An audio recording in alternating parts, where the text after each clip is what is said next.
Día 23. ¿Cómo crecemos? Dios quiere que crezcamos hasta ser en todo como Cristo. Efesios capítulo 4, versículo 15. Así ya no seremos niños. Efesios capítulo 4, versículo 14. Dios quiere que crezcas. Dios quiere que crezcas. La meta de nuestro Padre Celestial es que maduremos y desarrollemos las características de Jesucristo. Lamentablemente, millones de cristianos envejecen, pero nunca maduran. Están atascados en una infancia espiritual perpetua. Permanecen en pañales y zapatitos de lana, porque nunca tuvieron la intención de crecer. El crecimiento espiritual no es automático. Requiere compromiso intencional. Debes desear crecer, decidir crecer, hacer un esfuerzo por crecer y persistir en el crecimiento. El discipulado, el proceso de convertirlos más semejantes a Cristo, siempre empieza con una decisión. Jesús nos llama y nosotros respondemos. Jesús le dijo: «Ve, sé mi discípulo». Así que Mateo se levantó y lo siguió. Cuando los primeros discípulos decidieron seguir a Jesús, no entendieron todo el alcance de su decisión. Simplemente respondieron a la invitación del Maestro. Eso es lo único que se necesita para empezar: decidir convertirse en discípulo. Nada le da más forma a tu vida que los compromisos que asumas. Ellos pueden servir para tu desarrollo o destrucción, pero en ambos casos te definirán. Dime con qué estás comprometido y te diré lo que serás en 20 años. Llegamos a ser lo que nos comprometemos ser. Llegado ese momento de compromiso, la mayoría de las personas pierden el propósito de Dios para sus vidas. Muchas temen comprometerse con algo y simplemente vagan sin rumbo por la vida. Otras, sin mucho entusiasmo, se comprometen con valores incompatibles y acaban en la frustración y la mediocridad. Otras asumen un compromiso total con metas mundanas, tales como llegar a ser ricas o famosas, solo para terminar defraudadas y amargadas. Como todo lo que se elige hacer tiene consecuencias eternas, será mejor que elijas con sabiduría. Pedro advierte: «Ya que todo lo que nos rodea será consumido por el fuego, ¿qué vidas santas y piadosas deberíamos vivir?». El papel de Dios y el tuyo. Ser semejante a Cristo es el resultado de que tomes las mismas decisiones que Él y depender de su Espíritu para ayudarte a cumplir con tus decisiones. En cuanto decidas con seriedad llegar a ser semejante a Cristo, deberás empezar a actuar de una manera nueva. Tendrás que abandonar algunas rutinas viejas, desarrollar hábitos nuevos y cambiar intencionalmente tu manera de pensar. Podrás estar seguro de que el Espíritu Santo te ayudará con tales cambios. La Biblia dice: «Lleven a cabo su salvación con temor y temblor, pues Dios es quien produce en ustedes tanto el querer como el hacer para que se cumpla su buena voluntad». Este versículo muestra las dos partes del crecimiento espiritual: lleven a cabo y produce. El llevar a cabo es nuestra responsabilidad, y el producir es el papel que desempeña Dios. El crecimiento espiritual es un esfuerzo de colaboración entre nosotros y el Espíritu Santo. El Espíritu de Dios trabaja con nosotros, no simplemente en nosotros. Este versículo, escrito para los creyentes, no se refiere a cómo ser salvos, sino a cómo crecer. No dice: trabajen para su salvación, porque no se puede agregar nada a lo que Jesús ya hizo. Durante un entrenamiento físico trabajamos, realizamos ejercicios físicos para desarrollar el cuerpo, no para conseguir un cuerpo. Cuando armas un rompecabezas, cuentas con todas las piezas. Nuestra tarea es armar el rompecabezas. Los granjeros trabajan la tierra no para conseguir la tierra, sino para desarrollar la que ya tienen. Dios nos ha dado una nueva vida, ahora somos responsables de desarrollarla con temor y temblor. Eso quiere decir que tenemos que tomar nuestro crecimiento espiritual muy en serio. Cuando las personas toman de manera trivial su crecimiento espiritual, eso muestra que no han entendido los alcances eternos de su decisión. Cambia tu piloto automático. Para cambiar tu vida debes cambiar tu manera de pensar. Detrás de todo lo que haces hay pensamientos. Toda conducta es motivada por una creencia y toda acción es incitada por una actitud. Dios reveló esto miles de años antes de que los psicólogos lo entendieran.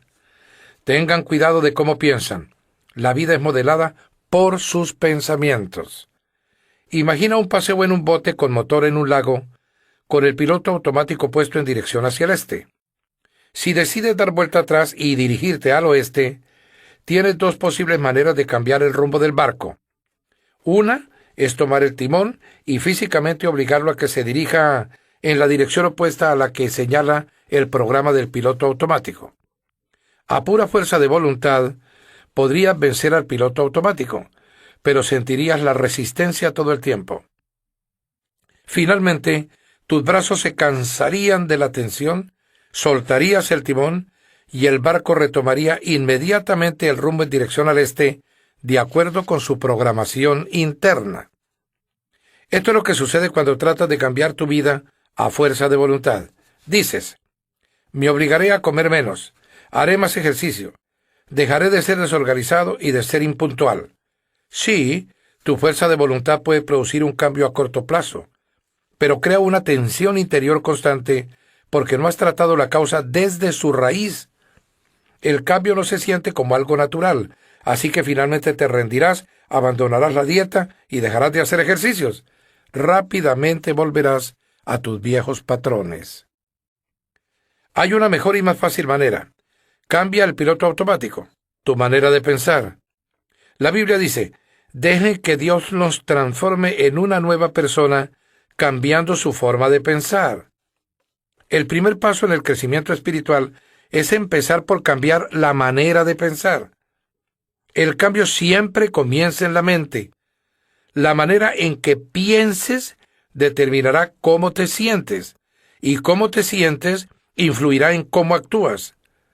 Pablo dijo, debe haber una renovación espiritual de sus pensamientos y actitudes. Para ser como Cristo, debes desarrollar en ti su mente. El Nuevo Testamento llama a este cambio mental arrepentimiento, que en griego literalmente significa cambiar tu mentalidad. Te arrepientes siempre que cambias tu manera de pensar y adoptas la manera de pensar de Dios, con respecto a ti mismo, al pecado, a Dios, a otras personas, a la vida, a tu futuro y a todo lo demás. Asumes la actitud de Cristo y su perspectiva. Se nos manda que pensemos del mismo modo en que pensaba Cristo Jesús. Este mandamiento tiene dos facetas. La primera faceta de este cambio mental consiste en dejar los pensamientos inmaduros que son egoístas. La Biblia dice, dejen de pensar como los niños. Sean niños en la malicia, pero sean adultos en su forma de pensar. Los niños son por naturaleza completamente egoístas. Solo piensan en sí mismos y en sus propias necesidades. Son incapaces de dar, solo pueden recibir. Tienen una manera de pensar inmadura. Por desgracia, muchas personas nunca se desarrollan más allá de ese nivel. La Biblia dice que esta manera egoísta de pensar es el origen de conductas pecaminosas. Los que viven siguiendo sus egos pecaminosos solo piensan en las cosas que su ego pecaminoso desea. La segunda faceta para pensar como Jesús consiste en que empieces a meditar con madurez, enfocándote en otros, no en ti mismo. En su gran capítulo sobre el amor verdadero, Pablo concluyó que pensar en los demás era la señal de madurez. Cuando yo era un niño, hablaba como niño, pensaba como niño, razonaba como niño. Cuando llegué a ser adulto, dejé atrás las cosas de niño. En la actualidad, muchos suponen que la madurez espiritual se mide por la cantidad de información bíblica y doctrina que uno sepa. Si bien el conocimiento es una medida de la madurez, no es todo lo que se necesita. La vida cristiana es mucho más que credos y convicciones. Incluye conducta y carácter. Nuestros hechos deben ser congruentes con nuestros credos y nuestras creencias deben ser respaldadas con una conducta semejante a la de Cristo. El cristianismo no es una religión ni una filosofía, sino una relación y un estilo de vida. El centro de ese estilo de vida es pensar en los demás como lo hizo Jesús, en lugar de pensar en nosotros mismos. La Biblia dice: nosotros debemos pensar en el bien de ellos e intentar ayudarlos haciendo lo que les agrada. Ni siquiera Cristo intentaba agradarse. Pensar en los demás es la esencia de ser semejantes a Cristo y la mejor evidencia del crecimiento espiritual. Esta manera de pensar es antinatural, va en contra de nuestra cultura, es rara y difícil. Afortunadamente tenemos ayuda. Dios nos ha dado su espíritu, por eso nosotros no pensamos igual que las personas de este mundo. En los siguientes capítulos miraremos las herramientas que el Espíritu Santo usa para ayudarnos a crecer.